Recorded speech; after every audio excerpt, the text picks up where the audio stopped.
Muy buenas noches, espero se encuentren bien y vamos a continuar con nuestras sesiones del Club de Lectotejeduría.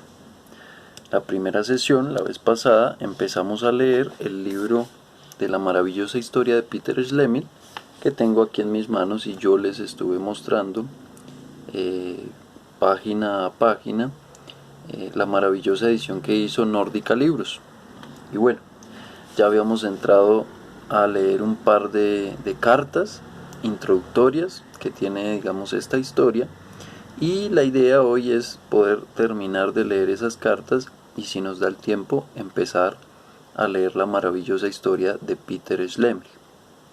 Leímos un poco acerca de la vida de su autor, de Albert von Chamisso, y un breve extracto de la hoja de vida de Agustín Comoto, el ilustrador de esta edición de Nórdica Libros. Entonces, pues sin más rodeos, vamos a continuar leyendo mientras ustedes disfrutan de esta lectura y pueden seguir trabajando en sus tejidos. Entonces, vamos a empezar. Bien, esta tercera carta es una carta de Fouquet a Julius Edward Hitzig, el personaje, el amigo de von Chamisso, al cual le escribe para presentarle, además del personaje principal, su historia, Peter Schlemil. Entonces dice así esta pequeña carta. Debemos cuidar, querido Edward, la historia del pobre Schlemil, y cuidarla de tal modo que se vea protegida de las miradas indiscretas. Es una tarea muy difícil, pues el mundo está lleno de tales miradas. ¿Qué mortal puede determinar la suerte de un manuscrito, cosa aún más difícil de guardar que una palabra empeñada? En esta circunstancia actúo como un hombre presa del vértigo, que en su angustia prefiere saltar al abismo. Doy a imprimir toda la historia. Sin embargo, existen, Edward, motivos más serios e importantes para justificar mi conducta.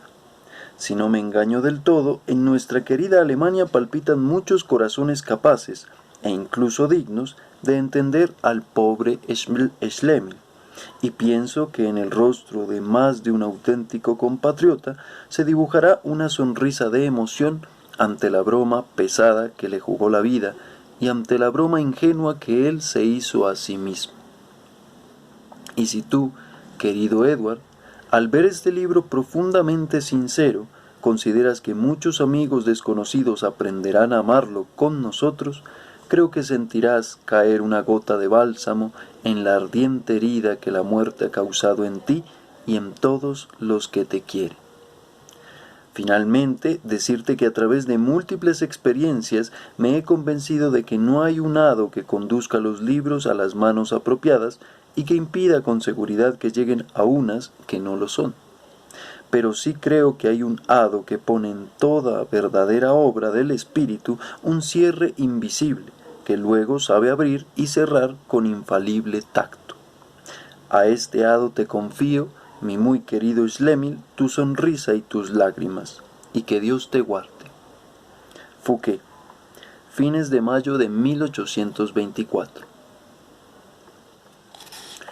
Y la última carta, una cuarta carta, es la respuesta de Hitzig a Fouquet. Entonces dice así la respuesta.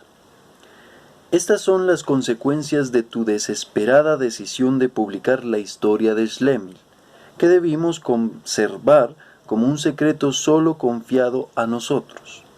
No solamente la han traducido los franceses e ingleses, los holandeses y españoles, y los americanos han reimpreso la versión inglesa, tal como anuncié en nuestro círculo erudito de Berlín, sino que también en nuestra querida Alemania se está preparando una nueva edición con los dibujos de la inglesa que el célebre Cruikshank ha tomado del natural, todo lo cual sin duda conducirá a que la historia se divulgue mucho más.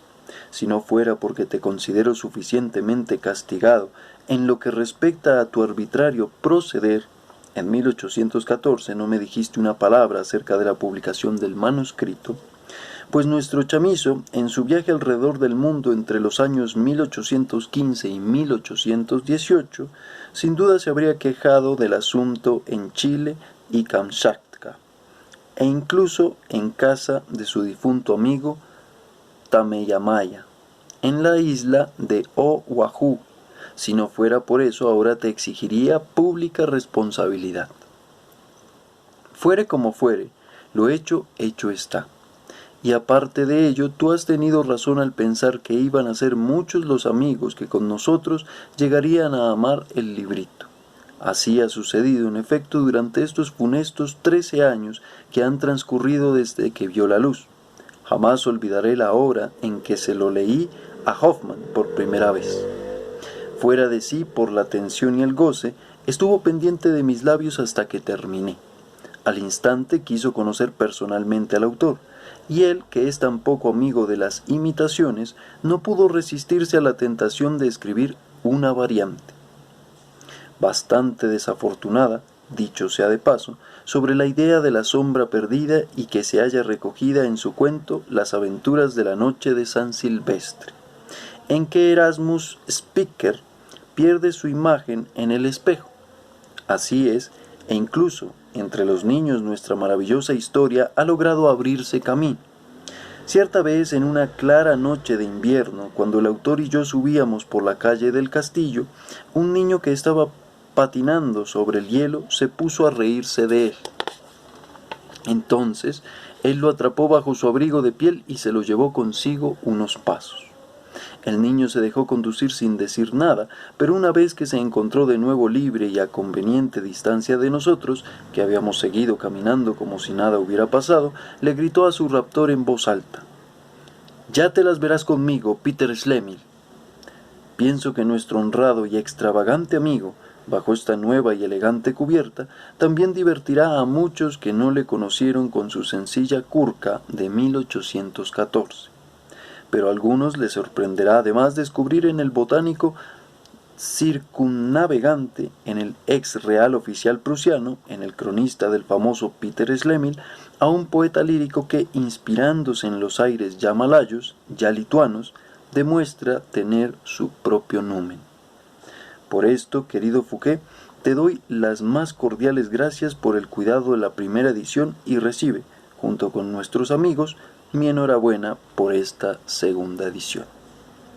Eduard Hitzig, Berlín, enero de 1827. Y bueno, así terminan, digamos, estas cartas que de alguna forma pues hacen introducción a la historia y avalan también el reconocimiento de esta en su momento.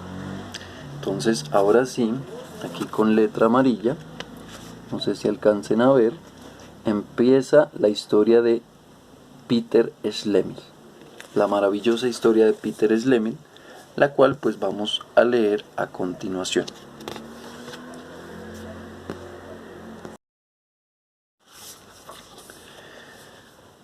Después de una feliz travesía marítima, que para mí sin embargo resultó muy incómoda, por fin llegamos a puerto.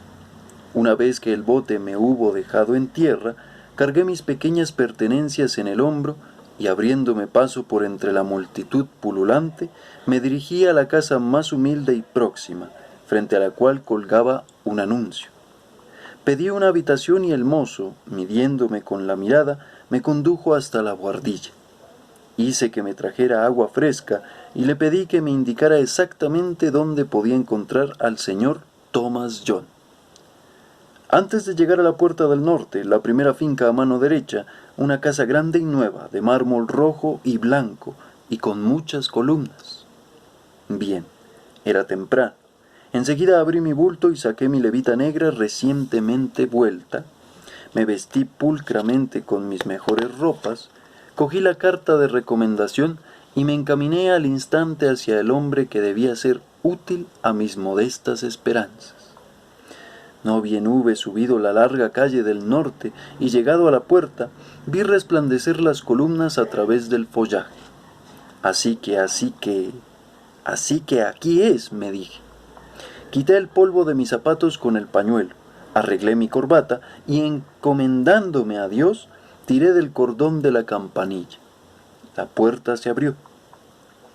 En el vestíbulo hube de soportar un interrogatorio, pero el portero me hizo anunciar y tuve el honor de ser llamado al parque, donde el señor John se paseaba con un pequeño grupo. Le reconocí inmediatamente por la autocomplacencia que irradiaba su robusto cuerpo. Me recibió muy bien, como un rico a un pobre diablo, e incluso se volvió hacia mí sin dar la espalda a los demás para coger de mi mano la carta que le presenté. Vaya, de mi hermano, hace mucho que no he sabido de él. Supongo que anda bien de salud, ¿eh? Y sin esperar mi respuesta, indicando con la carta una colina, prosiguió. Allí es donde hago levantar el nuevo edificio. Rompió el sello, sin interrumpir la conversación que derivó sobre el tema de la riqueza. Quien no es dueño por lo menos de 1.000.000, opinó, es, perdónenme ustedes la expresión, un canalla. ¡Oh, qué gran verdad!, exclamé, desbordante de sentimiento. Eso tenía que gustarle. Sonriéndome, me dijo, quédese, querido amigo, después tal vez tenga tiempo de decirle lo que pienso al respecto de esto. Y señalando la carta la guardó y se volvió de nuevo hacia su grupo. Luego ofreció su brazo a una joven dama, en tanto que otros caballeros atendían a otras bellas, y formando parejas se encaminaron hacia la colina florecida de rosas. Yo fui el último en seguirlos, sin molestar a nadie, porque nadie se ocupaba de mí. Estaban muy alegres, galanteaban y bromeaban. A veces se hablaba seriamente de cosas sin importancia y a veces ligeramente de cosas serias, y las bromas aludían siempre todo a amigos ausentes y a sus relaciones. Yo era un extraño allí y no podía entender mucho de todo esto. Estaba demasiado preocupado y ensimismado como para animarme a entender tales enigmas. Habíamos llegado a la Rosaleda. La bella Fanny, la reina del día, quería coger por sí misma, obstinadamente, una rama florida, y al herirse con una espina se derramó púrpura sobre su tierna mano, como la de las rosas oscuras. Este suceso inquietó a todos los presentes. Se pidió un emplasto inglés. Un hombre algo viejo, callado, flaco, enjuto y larguirucho, que estaba cerca y en quien yo todavía no había reparado, metió de inmediato la mano en el bolsillo de su estrecha levita de tafetán gris, pasada de moda, y sacando una pequeña cartera que abrió, hizo entrega a la dama de lo pedido con una reverencia devota. Ella lo recibió sin prestar atención al donante y sin darle las gracias. Ya curada la herida, se prosiguió al ascenso a la colina, desde la cual se quería admirar la amplia vista sobre el laberinto verde del parque hasta el inmenso océano.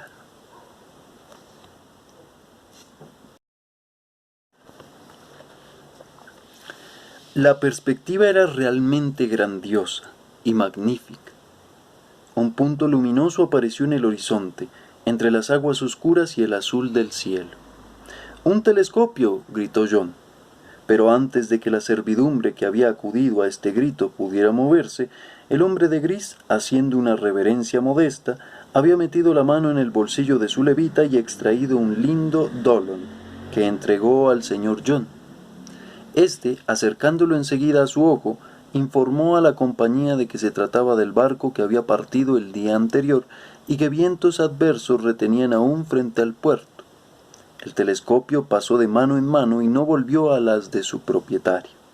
Miré perplejo a este hombre, sin explicarme cómo un artefacto tan grande había salido de un bolsillo tan diminuto.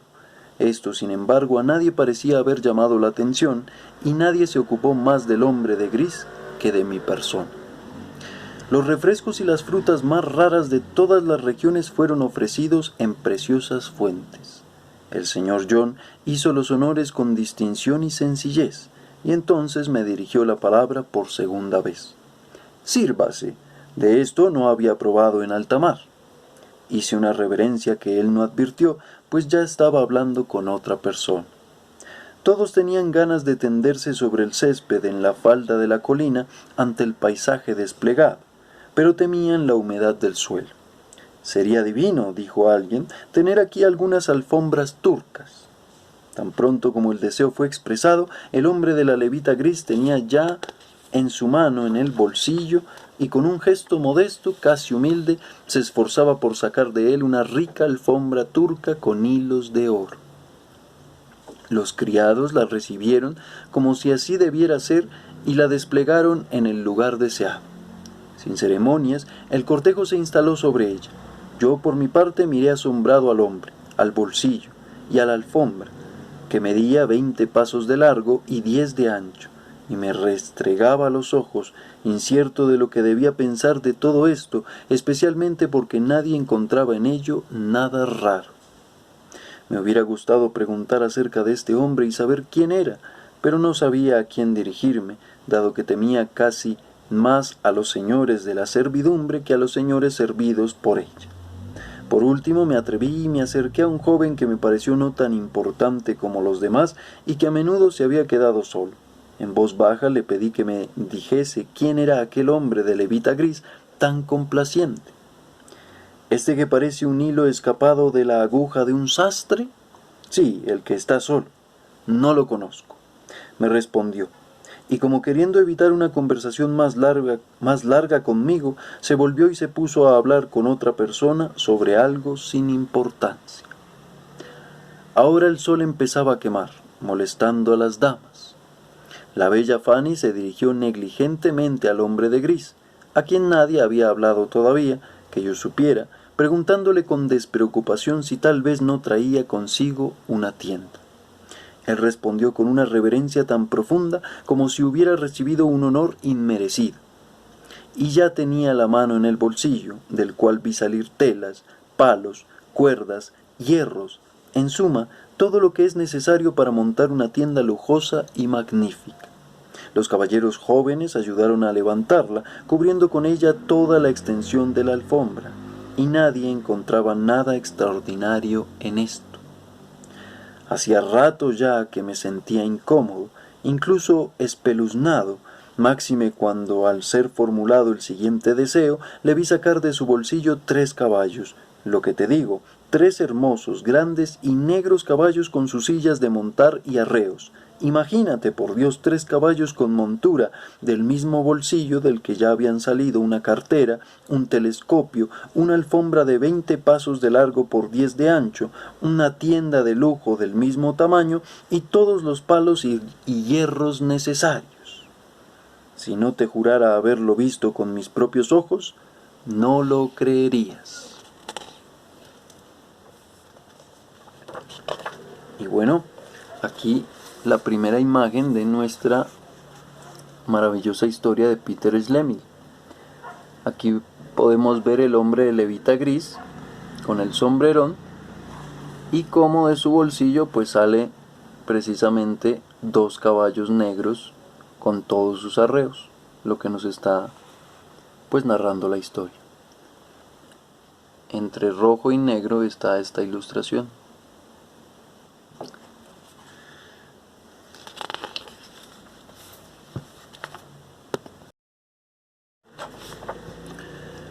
No obstante la apariencia tímida y humilde del hombre y la poca atención que le prestaban los demás, su pálida figura, de la cual no podía apartar los ojos, me estremecía tanto que ya no la soportaba.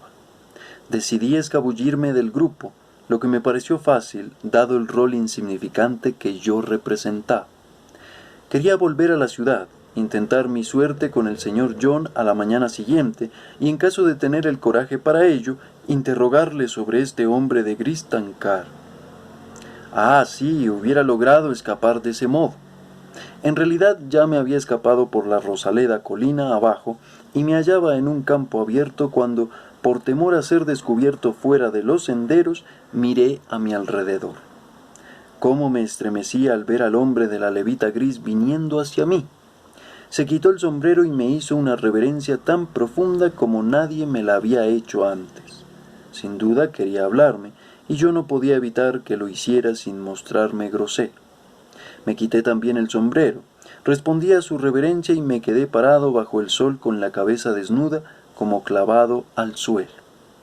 De puro miedo le miré muy fijamente. Me sentía como un pájaro ante una serpiente. Sin embargo, se mostró muy tímido. No levantó la mirada, repitió sus reverencias y acercándose me dirigió la palabra en voz baja e insegura, más bien con el tono de un mendigo. El Señor perdone mi impertinencia al atreverme a buscarle sin haber sido presentado. Tengo algo que pedirle. Tenga la benevolencia de permitir. Pero por Dios, Señor, exclamé yo angustiado, ¿qué puedo hacer por un hombre que... Ambos quedamos desconcertados y a mi parecer nos sonrojamos. Después de un momento de silencio, él retomó la palabra. Durante el corto tiempo en que he tenido la alegría de estar cerca de usted, mi querido señor, permítame que se lo diga, con admiración inexpresable, he podido contemplar su tan hermosa sombra, esta que usted proyecta ante la luz del sol, al parecer con un cierto noble desdén, sin prestarle atención. Esta maravillosa sombra que hay a sus pies. Perdone mi osada pretensión, ¿sería posible que no se negara usted a cedérmela? Se calló. Me daba vueltas la cabeza. ¿Qué debía hacer yo ante esa extravagante proposición de comprar mi sombra? Debe de estar loco, pensé, y en un tono diferente, que hacía juego con la humildad del suyo, respondí. Vaya, mi buen amigo, ¿no le basta a usted con su propia sombra? Esto me da la impresión de ser un comercio de rarísima índole. De inmediato, él replicó. Tengo en mi bolsillo varias cosas que al señor no le parecerán carentes de valor. El precio más alto me parecería exiguo por esta inapreciable sombra. Volví a sentir un escalofrío al acordarme de nuevo de su bolsillo, y no entendí cómo pude haberle llamado buen amigo. Intentando controlarme, con una cortesía extrema, tomé de nuevo la palabra. Pero mi buen señor, perdone usted a su más humilde servidor. Creo no entender bien lo que usted ha querido decir. ¿Cómo podría yo darle mi sombra? Me interrumpió. Yo solo pido su permiso para recoger y guardar aquí mismo esta noble sombra. ¿Cómo he de hacer esto es asunto mío? Pero, en muestra de mi gratitud hacia usted, le dejaré escoger entre todas las riquezas que llevo en mi bolsillo. La mandrágora, la varita encantada, las fichas mágicas, el paño del paje de Roland, el hombrecillo ahorcado o cualquier precio. Pero nada de esto le gustará a usted. Sería mejor el sombrerito de los deseos de Fortunato, recién restaurado y como nuevo, o si no, una bolsita de la fortuna como la que él tuvo. La bolsita de la suerte de Fortunato, le interrumpí, pues con esas palabras, a pesar de mi espanto, había arrebatado mi razón. Sentí vértigos y percibí ante mis ojos un deslumbramiento de dobles ducados. El señor tenga la bondad de echar un vistazo a esta bolsita y ponerla a prueba. Metió la mano en su bolsillo y extrajo una bolsa de mediano tamaño, de sólido cordobán muy bien cosido, cerrada con 2 firmes cordones igualmente de cuero. Metí la mano en ella y saqué 10 monedas de oro, y 10 más, y 10 más, y 10 más. Le tendí la mano rápidamente. Trato hecho, mi sombra es suya a cambio de la bolsa. Él también me estrechó la mano y arrodillándose enseguida delante mío, le vi desprender con destreza admirable mi sombra del césped, desde la cabeza hasta los pies, plegarla y enrollarla silenciosamente, y por último guardarla en el bolsillo. Levantándose, me hizo una última reverencia y se alejó hacia la Rosaleda. Desde allí me pareció oírle reír para sí, pero yo tenía la bolsa cogida de sus cordones. A mi alrededor la tierra resplandecía bajo el sol y yo todavía no había recobrado la conciencia. Y bien, así acaba esta primera parte de la maravillosa historia de Peter Schlemihl, con la siguiente ilustración de Agustín Comoto. Aquí se las puedo mostrar y es la escena en la que la figura rara de Levita Gris le quita la sombra a Schlemihl precisamente, y Schlemihl le cambia su sombra por la bolsa de oro, una bolsa con la cual puede disponer de monedas de oro a su antojo. Nunca se van a acabar y siempre va a poder sacar de ahí monedas de oro. Y ese fue el negocio o el pacto que hicieron estos dos, cambiando la sombra por la bolsa. Bien, pues esta es la primera parte. Bueno, así concluye la primera parte de esta maravillosa historia, con sus ilustraciones, las cuales les mostré, fueron dos. La primera, cuando Schlemil llega, digamos, de navegar largo tiempo, llega a tierra firme y, bueno, lo recomiendan a un señor llamado Thomas John, del cual pues espera adquirir algún empleo o algún cargo que le pueda solventar la vida en tierra firme. Pero en vez de eso conoce a esta extraña figura de levita gris, a la cual pues ve hacer cosas increíbles con su bolsillo, y de ahí saca pues precisamente lo más sorprendente, dos caballos negros con todos sus arreos. Esa imagen se las mostré, y la final, cuando este señor se le acerca de ladito por la Rosaleda, cuando ya se estaba Schlemil escapando de Thomas John porque pues no le puso cuidado al final de su reunión, y pues esta figura se le acerca y le propone cambiar su sombra por la bolsita de oro que le entregó. Y esas son, digamos, las dos imágenes que nos pueden resumir la parte que hoy leímos.